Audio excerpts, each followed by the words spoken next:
तो देखिए बघेल साहब को कौन नहीं जानता है, अपने बेबाक अंदाज के लिए जाने जाते हैं। उनके लिए एक बार जोरदार तालियां हो जाएं इससे पहले कि हम सेशन की शुरुआत करें। तो सर दोबारा मंत्रिमंडल, जिम्मेदारी भी डबल, तो किस देख रहे हैं इस बार जिम्मेदारियों को? अच्छा लग रहा है। इस बार उन जिम्मेदारियों के निर्वहन के लिए कुछ नई ऊर्जा, कुछ नई प्लानिंग? इस बार पहली बार, दूसरी तीसरी बार जो काम व्यक्ति को करना चाहिए वो हमेशा पूरी ऊर्जा के साथ हमेशा करना चाहिए। अच्छा, हम लगातार देख रहे हैं संसद में विपक्षी पार्टी के जो सांसद हैं वो खूब आक्रामक होते हुए नजर आए हैं। कभी राहुल गांधी, कभी अखिलेश यादव। तो ये जो हम सिलसिला देख रहे हैं इसमें एक चीज नजर आती है कि कोई भी सत्र हो शांतिपूर्ण तरीके से चल ही नहीं पा रहा है। ऐसे में विपक्ष को आप क्या कहना चाहेंगे? लोकसभा की कार्रवाइयों के द्वारा, बजट के ऊपर चर्चा के द्वारा या राष्ट्रपति के अभिभाषण के धन्यवाद के प्रस्ताव पर यह सदन ठीक से चलेगा तो भाषणों के द्वारा, अभिभाषणों के द्वारा, प्रत्युत्तर के द्वारा देश और दुनिया मोदी सरकार की कल्याणकारी योजनाओं को समझ पाएगी। इसलिए ध्यान हटाने के लिए सदन में व्यवधान पैदा किया जाता है। अच्छा, क्योंकि बिहार को जो विशेष पैकेज मिला, जो आंध्र को विशेष पैकेज मिला, उसके बाद विपक्षी पार्टी के नेता, खासतौर पर अब यहाँ समाजवादी पार्टी के नेता हों, वो तो ये कहते नजर आते हैं कि क्यों यूपी को नहीं चाहिए क्या विशेष पैकेज? तो यूपी को नहीं चाहिए क्या विशेष पैकेज? एक हल्की सी गलती हो गई, उसकी वजह से आपको ये सवाल मिल गया और उसी की वजह से विपक्ष को एक सवाल मिल गया। माननीय वित्त मंत्री जी ने बजट पेश करते हुए उदाहरण के स्वरूप पर, केवल उदाहरण के तौर पर दो राज्यों का जिक्र कर दिया केवल, एक आंध्रा और एक बिहार। ना वो स्पेशल पैकेज है, ना वो विशेष राज्य का दर्जा है, ना कोई वो अतिरिक्त धन है। अगर, हालांकि वो बहुत विद्वान है और जब बजट के ऊपर चर्चा के बाद में वो जवाब देंगी तो राज्यवार, विभागवार वो देंगी, लेकिन संयोग से उन्होंने दो राज्यों का नाम ले दिया। उससे ऐसा लग रहा है कि सारा देश का अरबों का बजट केवल दो राज्यों में चला गया है। प्रधानमंत्री जी एक ऐसा चश्मा पहनते हैं जिसमें समदर्शिता दिखाई पड़ती है। प्योर भाजपा शासित राज्य हो अथवा एनडीए शासित राज्य हो अथवा विपक्ष हो, नीति आयोग जो धन देता है उसका एक फार्मूला है जिसमें आबादी 80% मायने रखती है और 20% क्षेत्र मायने रखता है। अब निर्मला जी का भाषण लोगों को सुनना चाहिए जिसमें वो राज्यवार और विभागवार बताएंगी। क्या पहले दिन उन्होंने विभाग को बताया कि फिशरीज को क्या मिल रहा है, प्रमुख योजनाओं को बताया? तो यहाँ ये केवल राज्यों, अब आपने कहा पूरे बजट में उत्तर प्रदेश का नाम नहीं है। दिल्ली का रास्ता यूपी से होकर गुजरता है, ये सबको पता है। और उत्तर प्रदेश बजट से वंचित हो जाए, ऐसा हो सकता है क्या? ये वैसे ही वो लोग कर रहे हैं जैसे हम कहते थे कि सारा पैसा सेफई में लग गया है। तो क्या उत्तर प्रदेश जैसे महान राज्य का खरबों का बजट एक राज्य, एक गांव में लग जाएगा ना तो सोने की सड़कें बन जाएंगी उसकी। लेकिन तब हम विपक्ष में थे तो हम कहते थे सारा पैसा सेफई, सारा पैसा सेफई, सारा। और ये एक प्रचार करने का एक अच्छा तरीका, परिवारवाद और सेफई, ये किया करते थे। किसी भी राज्य की उपेक्षा नहीं हुई है। लेकिन अगर आपको बिहार के बारे में कहना तो मेरे निजी विचार हैं। एक हमारे घरों में एक सामाजिक नियम सा है अथवा वो संवेदनशीलता का उदाहरण है कि एक माँ के 4 बच्चे होते हैं, उनमें अगर कोई एक शारीरिक रूप से कमजोर है तो माँ उसके भोजन का, दवा का इंतजाम अलग से करती है। तो ये मान लो कि बिहार एक पिछड़ा राज्य है, तो बिहार को मुख्य धारा में लाने के लिए अगर थोड़ा सा अतिरिक्त देना पड़े, आप देखेंगे कि वो हमारी सरकार के वो सहयोगी हैं जी। लेकिन मैं इसको कहूंगा विशेष अवसर का सिद्धांत। ये मैं बहुत अच्छा शब्द बोल रहा हूँ जी। कभी ये 60 साल पहले डॉक्टर लोहिया ने बोला था। विशेष अवसर के सिद्धांत की तहत आंध्रा और बिहार जैसे सिख राज्य को बीमारू राज्य वो खुद कहते हैं, इसलिए वो विशेष राज्य का दर्जे की मांग करते हैं और पैकेज की बात करते हैं। तो एक माँ अपने सगे 4 बच्चों में जो बच्चा शारीरिक रूप से कमजोर होता है तो उसके भोजन के लिए, उसकी दवा के लिए, उसके पोषण के लिए अलग से इंतजाम करती है। तो ये अगर बिहार के लिए किया है तो मैं उसका स्वागत करता हूँ, क्योंकि मैं अगर एज ए स्वास्थ्य राज्य मंत्री जब मैं एम्स में जाता था तो टोटल मरीजों की आधी संख्या बिहार की होती है। तो क्या देश की आबादी के आधा बिहार है? जब मैं सर बीएचयू के अपने अस्पताल में गया तो 18 लोगों से पूछा मैंने, कहाँ से आए हो, कहाँ से आए हो? तो उसमें 15 बिहार के निकले, 16वां आजमगढ़ का, 17वां काशी का, 18वां गाजीपुर का। तो मुझे लगता है जहाँ गरीबी होती है वहाँ कुपोषण होता है, और वहाँ कुपोषण होता है तो फिर वहाँ पर बीमारियाँ आती हैं। तो मैं कल कह रहा था, बल्कि नीतीश जी से मैंने कहा कि दरभंगा में गया था, थोड़ा एम्स के ऊपर वहाँ विवाद था, तो मैं तो ये कहता हूँ कि 3 एम्स होना चाहिए बिहार में। अब बताइए, ये इसको चाहो तो ब्रेकिंग न्यूज बना लो आप। तो जब मैं एम्स जाता हूँ, आरएमएल जाता हूँ, मैं एमओएस हेल्थ रहा हूँ 1.5-2 साल, या जीबी पंत या आरएमएल अथवा डिफरेंट पीजीआई, अब गोरखपुर में हमारी एम्स है। जब मैं उसका विजिट किया तो बिहार वहाँ मुझे मिला। जब मैं बीएचयू में अपने हॉस्पिटल में गया तो मुझे बिहार वहाँ पर मिला। दिल्ली एम्स में बिहार मिलती है। तो कहने का मतलब है मरीजों की संख्या के आधार पर एम्स बनने चाहिए। अब उत्तराखंड छोटा राज्य है, आप महामहिम वहाँ की रही हैं, आबादी के अनुसार वो आगरा मंडल भी नहीं है, लेकिन वहाँ पर एक एम्स है और एक सैटेलाइट एम्स और हो गई है। तो हमारा कहने का तात्पर्य ये है कि बिहार को अगर हम कुछ दे रहे हैं तो वो अंत्योदय के सिद्धांत पर दे रहे हैं, और विशेष अवसर के सिद्धांत पर, और उनकी भौगोलिक, अब जैसे जब भी मैं मानसून सत्र, धीरे धीरे मेरा भी ये 6वां 7वां कार्यकाल हो गया, मानसून सत्र में हमेशा बिहार की बाढ़ की बात होती है। वही गंडक, वही घाघरा, वही नदियाँ, फिर वो गांव बह गए, पशु बह गए, बीमारी हो गई, बिजली। तो अगर उनके बाढ़ प्रबंधन के लिए पैसा दिया है तो ये क्या सरकार बचाने वाली बात है?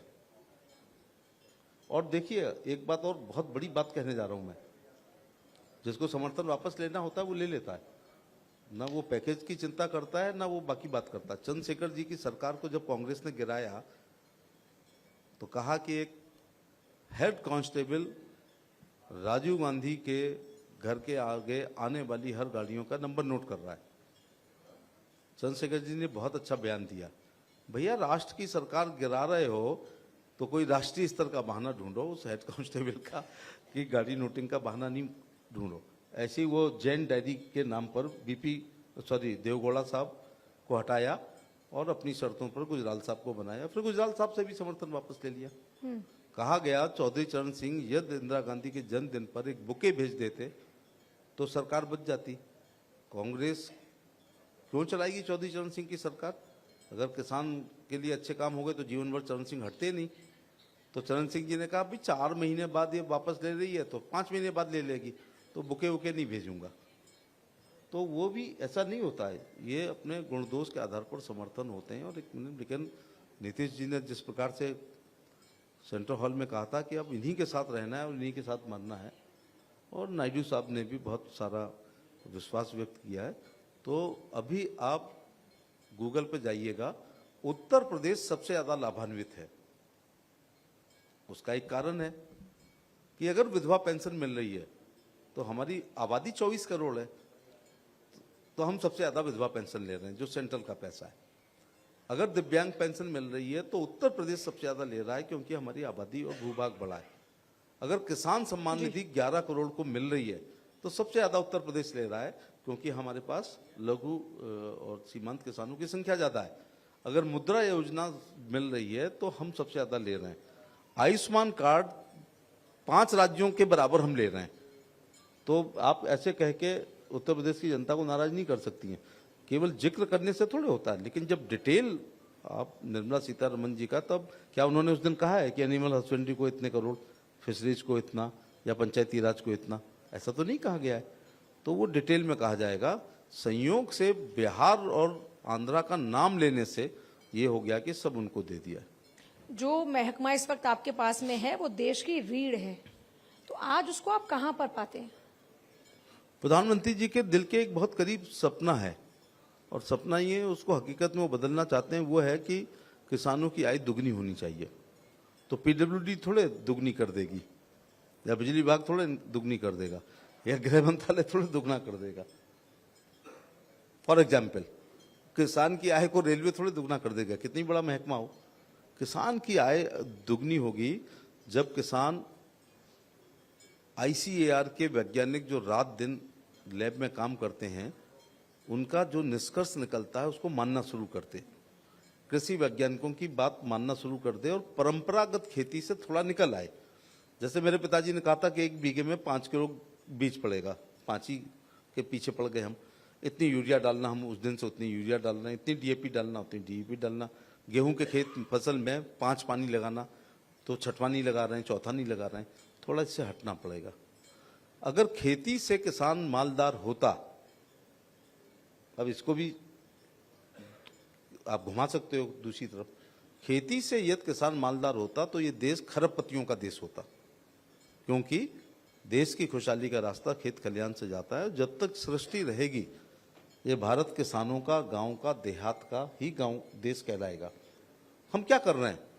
शुरू में हम हंटर थे, हमने शिकार किया, कच्चा मांस खाया, फिर अग्नि आ गई तो हमने पक्का खाया, फिर कहीं हमने देखा कि बीज है, कोई फसल है, थोड़ा चख के देखा वो नुकसानदायक नहीं है तो हमने वो बोया, हमने खेती करी। जब वहाँ पे फसल आ गई तो हमने व्यापार किया, और जब व्यापार हो गया तो हमने नौकरी करी। इसलिए उत्तम खेती मध्यम बान अधम चाकरी भीख निदान कहा गया है। तो किसानों, हमारे विभाग की, जहाँ तक आपने मूल प्रश्न पूछा है, किसानों की आय को दुगना हो सकता है जब हम, देखो खेती, थोड़ा डिटेल में जा रहा हूँ, खेती फसल हमारी तब है जब अतिवृष्टि, ज्यादा वर्षा से बच जाए, कम वर्षा से बच जाए, ओले से बच जाए, पाले से बच जाए, कोहरे से बच जाए, और एक गायों से बच जाए, मैं ही कह सकता हूँ सत्ता में रह के, और नील गायों से बच जाए। और अगर अखिलेश की सरकार होती तो मंडी में बेचने के बाद बिना लूट के घर आ जाए, तब वो खेती का पैसा हमारे पास है। आप तो कह रहे कि नहीं, लेकिन सबसे अच्छी तो सरकारी नौकरी है, किसी की भी सरकार हो 1 तारीख को पैसा आना है। लेकिन किसान की आय को दुगना किया जाएगा उत्तम किस्म के पशुपालन से, जो मेरे पास है, मछली पालन जो हमारे पास है, मुर्गी पालन जो हमारे पास है, बकरी पालन जो हमारे पास है, सुअर पालन जो हमारे पास है, मधुमक्खी पालन हमारे पास नहीं है, लेकिन मधुमक्खी पालन, फूलों की खेती मेरे पास नहीं, हॉर्टिकल्चर पे है, फलों की खेती, औषधि खेती। मैं आज भी कहूंगा अपने चैनल के माध्यम से एतमादपुर के किसानों को कि 5 बीघा आलू में जो इनकम होगी, उतनी आधी बीघा सफेद मूसली में हो जाएगी। लेकिन करें तो, हमने एक वकील से कहा, भाई तू हर बार गेहूं आलू बाजरा करता है, जरा सब्जी कर। तो मेरे से कहने लगा, हम कोई कुशवाहा हैं क्या? तो ये देश तो अजीब सा देश है कि यहाँ पर फसलों पर भी पेटेंट जातियों का होता है। जैसे भैंस सबके घरों में होगी, गाय सबके घरों में होगी, भेड़ केवल हमारे यहाँ होगी। अब बताइए, एनिमल पे भी पेटेंट है, इसलिए हम शेपर्ड कहलाते हैं। तो सबके यहाँ गाय है, भैंस है, ऊंट होगा, गधा होगा, घोड़ा होगा, बट भेड़ इस देश में होगी तो बघेलों के पास होगी। अरे भाई, अगर ये फायदेमंद है, अगर ऊन महंगी है, अगर मीट महंगा हो गया है, तो आप भी पालो, उसमें क्या दिक्कत है? तो हमारे यहाँ परंपरा के अनुसार हम बहुत काम करते हैं। तो अभी हम कहाँ तक आए थे? पशुपालन, मछली पालन, मुर्गी पालन, बकरी पालन, सुअर पालन, फूलों की खेती, फलों की खेती, औषधि खेती। इसके अलावा ड्रिप इरिगेशन का इस्तेमाल करके हम पानी को 60% बचाएं और यील्ड को 40% बढ़ाएं, और स्प्रिंकलर इरिगेशन, ये सब मैं मैसेज दे रहा हूं अपने लोगों को, और उसमें 90% सब्सिडी है। इसके अलावा मुझे अच्छा मंच मिला है आज अपने लोगों की आय दुगनी करने का, कि पहले तो प्रधानमंत्री जी ने यूरिया को नीम कोटेड किया, जिससे उसकी तस्करी और उसका मिसयूज खत्म हुआ। आपको पता है लाठीचार्ज होता था हमारे इलाके में, जब आलू की बुआई के समय डीएपी और यूरिया की आवश्यकता होती थी। मेरे पे भी 1-2 मुकदमे चल रहे हैं। इसके अलावा फिर जैसे नीम कोटेड किया तो फिर इसका मिसयूज खत्म हो गया। लेकिन अब बहुत अच्छा काम प्रधानमंत्री जी ने किया है कि नैनो यूरिया आ गई है और नैनो डीएपी आ गई है जी। और नैनो यूरिया का मतलब है कि एक कट्टा, हम गांव की भाषा में कट्टा बोलते हैं उसको, एक बैग, तो एक बैग में 46 रुपए की बचत हो रही है और डीएपी के एक बैग में 460 रुपए की बचत हो रही है। और दूसरी बात है कि ये ड्रोन दीदियां आ गई हैं 1 लाख, अगर ड्रोन पे सब्सिडी है, मैं अपने इलाके के किसानों से कहना चाहूँगा कि 4 बेरोजगार बच्चे मिलके अगर एक ड्रोन ले लें जिस पे सब्सिडी है, तो जब आलू के लिए हम पूरी एक मेटाडोर भर के जाते हैं उसका पैसा लगता है, फिर खेत पर डीएपी यूरिया को ले जाते हैं, जेबों में हम डीएपी यूरिया और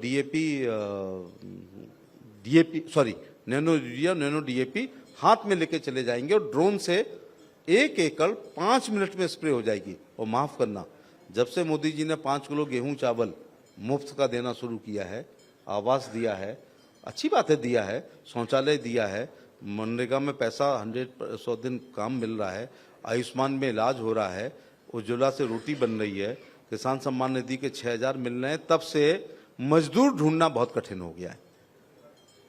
अगर ये हमारी टेढ़ी बगिया के लोग ना हो ना, भूमिहीन भवनहीन, तो खंदौली के आलू ऐसे ही सड़ जाएंगे, खोदने वाला नहीं मिलेगा। ये तो धन्यवाद है, धन्यवाद तो नहीं कहूँगा, लेकिन ये जो टेढ़ी बगिया पर एक धर्म विशेष, हालांकि वो अभी जो बोल के गए हैं उनके सिलेबस की ये बातें हैं, मेरी नहीं है, लेकिन फिर भी भूमिहीन और रघुराज सिंह बोल गए हैं, वो ज़्यादा खुल के बोलते हैं, तो वो हमारे आलू नहीं खोद सकते थे। तो इसलिए ड्रोन का इस्तेमाल करें और आय को दुगना करें।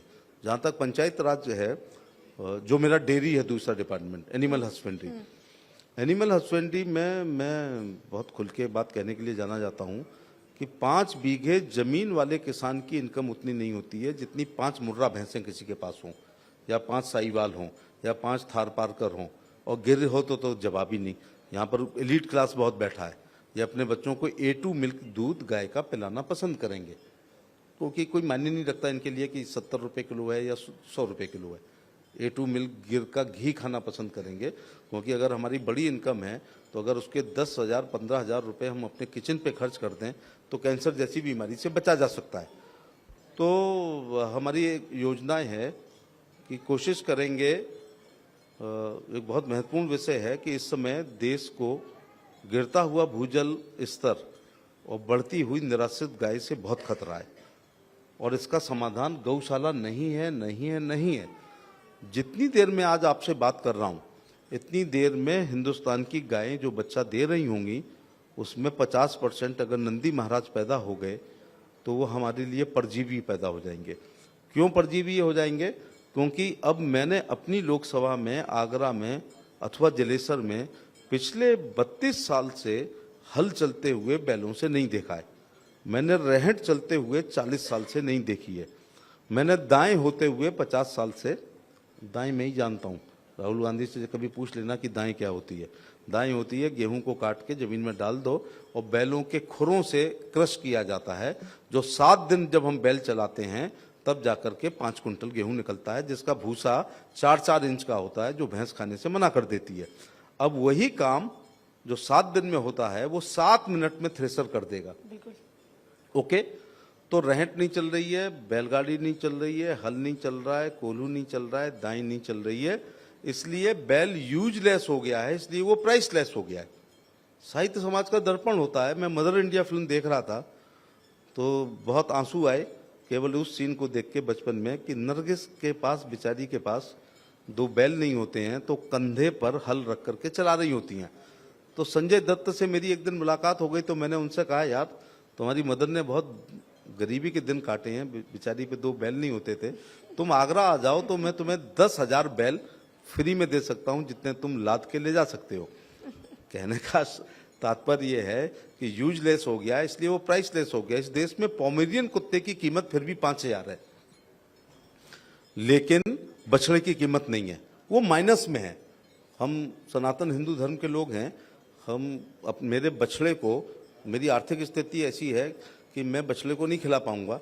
अगर आप ले जाना चाहो तो मैं 500 रुपये दे दूंगा कि भैया मेरे दरवाजे से ले जाए। एक समय यह था कि जब गाय बच्चा देती थी और वो बछड़ा पैदा होता था तो मेरी माँ ने मेरे से कई बार कहा, चल भाग के जा बतासे लेके आ, गांव के लोगों को बतासे खिला, बछड़ा पैदा हुआ, क्योंकि वो हमारे हल चलाने के काम आएगा। और गुड़ बांटा जाता था। और एक नई बात आपसे कह रहा हूं जो देश में कम जानेंगे, मैं तो भगवान का धन्यवाद देता हूं कि मुझे गांव में पैदा किया। सोहर के गीत गाए जाते थे बछड़ा पैदा होने पर, जैसे लड़के के पैदा होने पर ढोलक बजती है, बछड़ा के पैदा होने पर सोहर के गीत गाए जाते थे। दूसरा, यदि किसी का त्योहार खराब हो जाता था, घर में कोई मर गया और गाय ने मीनवाइल बछड़ा पैदा कर दिया, तो हमारा त्योहार उठ जाता था, हमारी इकोनॉमी थी। आज करोड़ों की संख्या में इसी होटल के आसपास नंदी महाराज घूम रहे होंगे। उसके लिए हमने एक समाधान निकाला है, वही समाधान है 30% समाधान है गौशाला का। और आज भी उत्तर प्रदेश में सबसे ज्यादा गौशाला है तो हमारी अत्मातपुर विधानसभा में। तब भी रमेश बाबा की गौशाला बरसाने में है, जिसकी कैपेसिटी में गिन के आया था तो उस दिन 50,000 थी।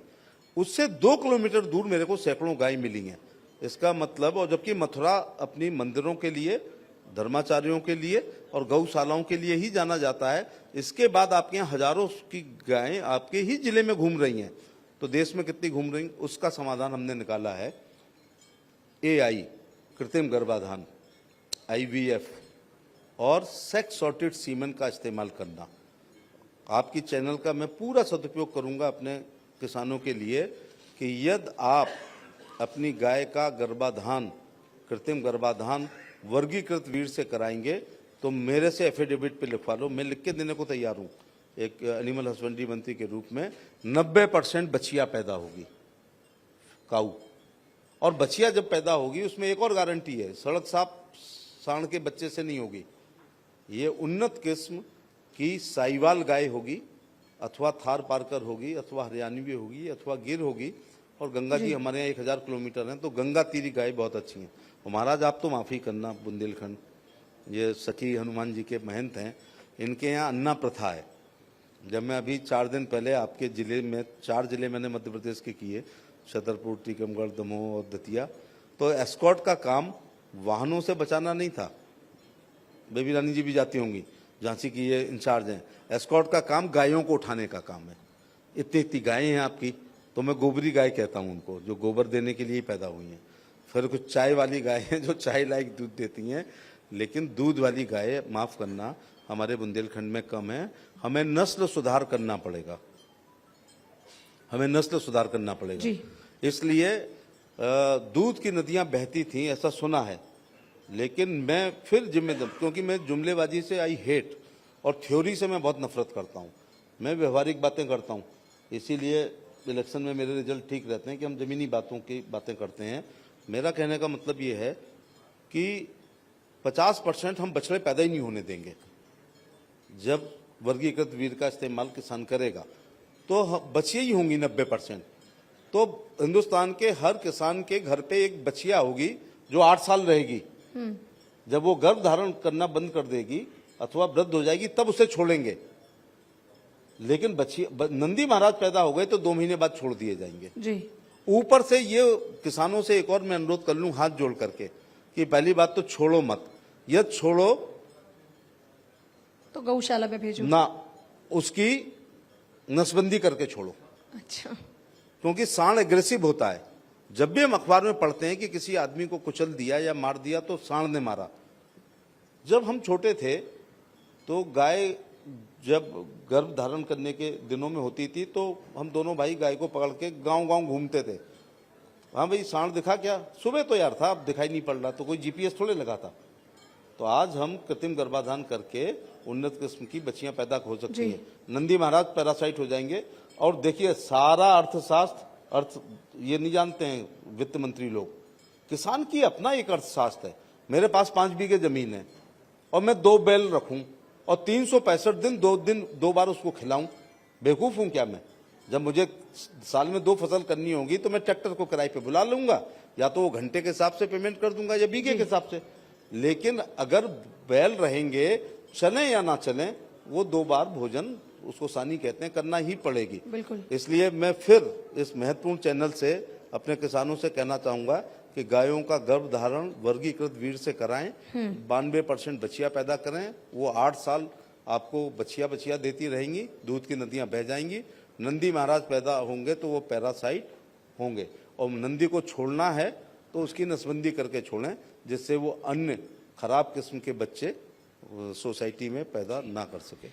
बहुत बहुत शुक्रिया सर, भारत 24 के मंच पर आने के लिए और वक्त देने के लिए। और देखिए, ये जो मंच है जाहिर तौर पर लोगों तक जानकारी पहुंचाने के लिए है, और सर ने बहुत ही बेहतरीन तरीके से, बारीकी से जो दोगुनी आय की बात हो रही है, और ये बहुत अच्छी बात आपने कही कि मैं व्यवहारिक बात करता हूं, और किसी भी नेता की जुबान से व्यवहारिक बातें हों तो जनता को भी लाभ होता है।